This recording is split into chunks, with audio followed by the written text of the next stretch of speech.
India news Haryana, अपनी बोली अपना चैनल।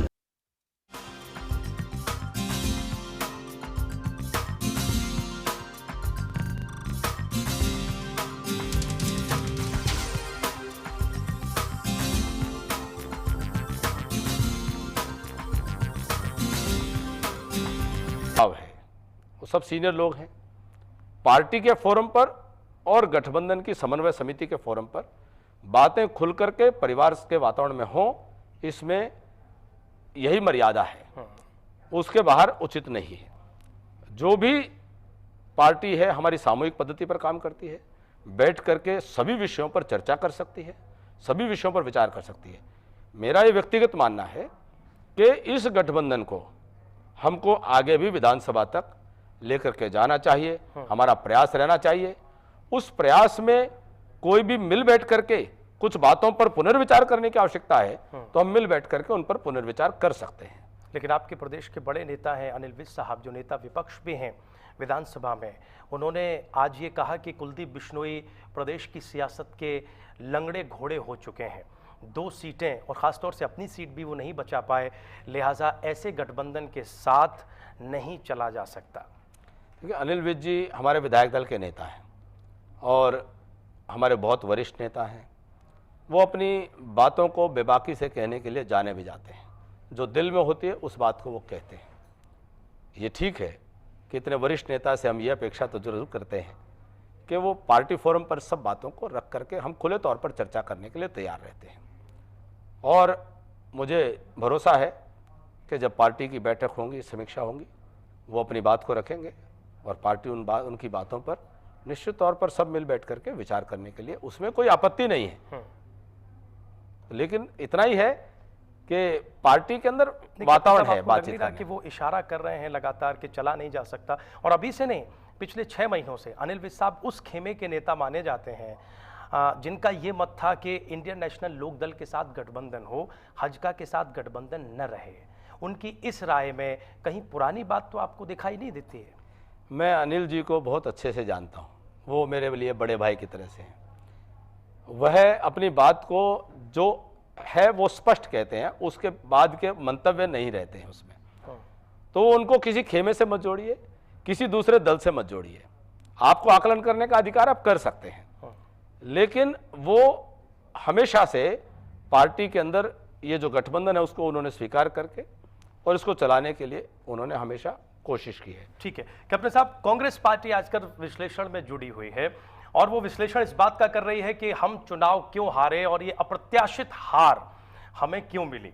जब प्रदेश कांग्रेस इस बात का विश्लेषण करती है तो उनके नेताओं का एक बयान आता है कि हम इसलिए हारे क्योंकि या तो सार्वजनिक तौर पर या अंडर करंट या ऐसी भावना रही हमारे प्रदेश में, हरियाणा में, कि ऊपर नरेंद्र नीचे भूपेंद्र का नारा चल गया, लिहाजा लोकसभा में नरेंद्र मोदी को वोट चला गया और कांग्रेस पार्टी जो कांग्रेस की पुरानी प्रयोगशाला मानी जाती थी उसमें इस तरह के नतीजे आए। क्या कैप्टन अभिमन्यु ये मानते हैं कि कांग्रेस पार्टी की प्रदेश में इसलिए करारी हार हुई है कि ऊपर नरेंद्र और नीचे भूपेंद्र का नारा चला, और क्या इस लिहाज से कांग्रेस को इस बात का एज देने को तैयार है कि विधानसभा में इसका मतलब है उनके लिए चीजें ठीक ठाक रहेंगी? दिल बहलाने के लिए गालिब या ख्याल अच्छा है। प्रदेश की जनता मुख्यमंत्री भूपेंद्र सिंह हुड्डा के कुशासन से, भ्रष्टाचार से, परिवारवाद से तंग आ चुकी है, त्रस्त आ चुकी है। और मैं तो कहूँगा रोहतक में भी बाल बाल बच गए। आने वाले समय में इस बात को हम साबित कर देंगे कि वो रोहतक लोकसभा क्षेत्र के भी सभी सीटों को हारने वाले हैं। और इस प्रकार की अगर समीक्षा कांग्रेस पार्टी करेगी तो उस पार्टी का भगवान ही मालिक है, हमें कुछ ज़्यादा करने की जरूरत नहीं रहेगी। अच्छा हो कि वो ईमानदार समीक्षा करें, तो अभी 3-4 महीने शासन के बचते हैं। अच्छा हो कि वो अभी से जनता की तकलीफों को दूर करने में लग जाएं। अच्छा हो याद करें कि जब उन्होंने 2005 में सरकार बनाई थी, उन्होंने 1 साल में 24 घंटे बिजली से लेकर फिर 3 साल में 24 घंटे बिजली देने का वायदा किया था। आज तक वो वायदा पूरा नहीं कर पाए। कैप्टन साहब, इन चुनावों में हमारे प्रदेश में जो विधानसभा चुनाव आ रहे हैं, इसमें बीजेपी हजका गठबंधन का मुकाबला किससे होगा? कांग्रेस पार्टी से या इंडियन नेशनल लोकदल से? आपके टारगेट पर कौन होगा? लोकसभा चुनाव के परिणाम को अगर आप विधानसभा की दृष्टि से देखते हैं, आज भी भारतीय जनता पार्टी गठबंधन 59 सीटों पर आगे है और ये पहले चरण के चुनाव थे। भाजपा के पक्ष में लहर उसके बाद और तेज हुई है। सबसे बड़ी जो परिवर्तन हुआ है, देश में किसी को शायद अंदाजा नहीं था कि भाजपा अपने बल पर 282 सीटें लेकर सरकार बना लेगी। आज जनता को विश्वास हो गया है कि भाजपा अपने दम पर सरकार बना सकती है और हरियाणा की जनता राजनीतिक सूझबूझ वाली जनता है, देश के वातावरण की मुख्य धारा में साथ चलने वाली जनता है। हरियाणा की जनता को विश्वास हो गया है कि अब ये अचीवेबल है, अब ये प्राप्त किया जा सकता है, भाजपा की अपनी सरकार बन सकती है, बनाई जा सकती है और देश में वातावरण है। आसमान पर साफ लिखा है। ठीक है, अब मैं जो बात कर, आसमान पर साफ लिखा है, स्वच्छ छवि, बेदाग, ईमानदार, चरित्रवान नेतृत्व को ही जनता स्वीकार करेगी और यही हरियाणा में हमारी यूएसपी रहने वाली है। इसी बात को लेकर के हरियाणा के अंदर हम आगे बढ़ने वाले हैं। बीजेपी गठबंधन के साथ चुनाव लड़ेगी या अकेले चुनाव लड़ेगी विधानसभा में? देखिए, मैंने अपनी भावना आपके चैनल पर रखी है, बाकी पार्टी के फोरम पर जो बात होंगी वो भी करेंगे। हमारी भावना है कि इस गठबंधन को हमें प्रयास करना चाहिए, ईमानदारी से प्रयास करना चाहिए कि इसको हम लेकर के जनता के बीच में विधानसभा चुनाव में जाएं। कुछ बातों में परिणाम के दृष्टिगत कुछ हमको विचार करने की जरूरत है। हम मिल बैठकर विचार करें, परंतु हम साथ मिलकर के आगे बढ़ेंगे तो ज़्यादा अच्छा रहेगा। कैप्टन साहब, एक आखिरी सवाल। तमाम विश्लेषक ये मान रहे हैं कि कैप्टन अभिमन्यु ने अपनी रणनीति के तहत ही पूरा चुनाव लोकसभा में हैंडल किया और अपनी कामयाबी के झंडे भी गाड़े और अब वो करना चाहते हैं जो महत्वाकांक्षा उनके दिल के भीतर पल रही है। वो हरियाणा के मुख्यमंत्री के तौर पर अपने आप को देख रहे हैं और इस चुनाव में वो इस बात की पुख्ता दावेदारी करेंगे। क्या कैप्टन अभिमन्यु हरियाणा के मुख्यमंत्री के तौर पर प्रोजेक्ट होंगे या वो मुख्यमंत्री बनना चाहते हैं पार्टी के भीतर या खुद आपके भीतर इस तरह की कोई महत्वाकांक्षा? मुझे महत्वाकांक्षा शब्द और दावेदारी शब्द दोनों से परहेज है। मैं कोई व्यक्तिगत महत्वाकांक्षाओं के चलते राजनीति में नहीं हूँ। हमारी इच्छा है कि देश और समाज की सेवा करने का राजनीतिक माध्यम है, इसके माध्यम से हम देश और समाज की काम करें।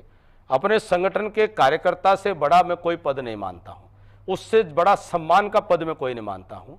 मेरे संगठन का नेतृत्व मेरे लिए जो भी भूमिका तय करता है, मेरे लिए जो भी जिम्मेदारी मुझे तय करता है, मैं उसको पूरा करने का प्रयास करता हूँ। कुछ समय पहले बहुत कयास लगाए जा रहे थे, मुझे लोकसभा में चुनाव नहीं लड़ाया, मुझे पार्टी ने उत्तर प्रदेश में काम दिया, मैं काम करके। लेकिन बहुत सारे मामलों में कैप्टन साहब निजी राय होती है, मुख्यमंत्री बनने या न बनने के मामले में आपकी निजी राय क्या है? देखिए, ये फैसला, जैसे हमने गठबंधन को लेकर आपसे सवाल पूछा तो आपने कहा मेरी व्यक्तिगत राय है कि ऐसा ऐसा हो, बाकी जो पार्टी फोरम पर तय होगा। अभी आपने जो जवाब दिया वो पार्टी फोरम तय करेगी, आप जिम्मेदारी निभाएंगे, अच्छी बात है। लेकिन कैप्टन अभिमन्यु की निजी राय क्या है मुख्यमंत्री बनने या न बनने को लेकर? मेरी इसमें निजी राय का कोई प्रश्न ही नहीं होता है और मेरी कोई निजी राय भी नहीं है। मेरा राष्ट्रीय नेतृत्व और मेरा प्रदेश का संगठन जो मेरे लिए भूमिका उपयुक्त समझता है, जो आहुति में गिलहरी योगदान इस महायज्ञ में दे सकता हूं, वो मुझे जो बताएंगे, पूर्ण निष्ठा, ईमानदारी, समर्पण और परम पुरुषार्थ के उसको पूरा करने की कोशिश करूंगा।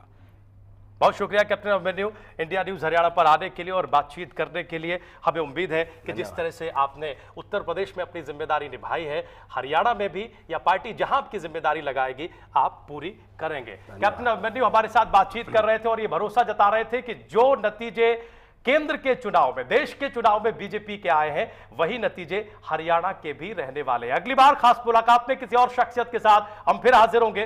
नमस्कार।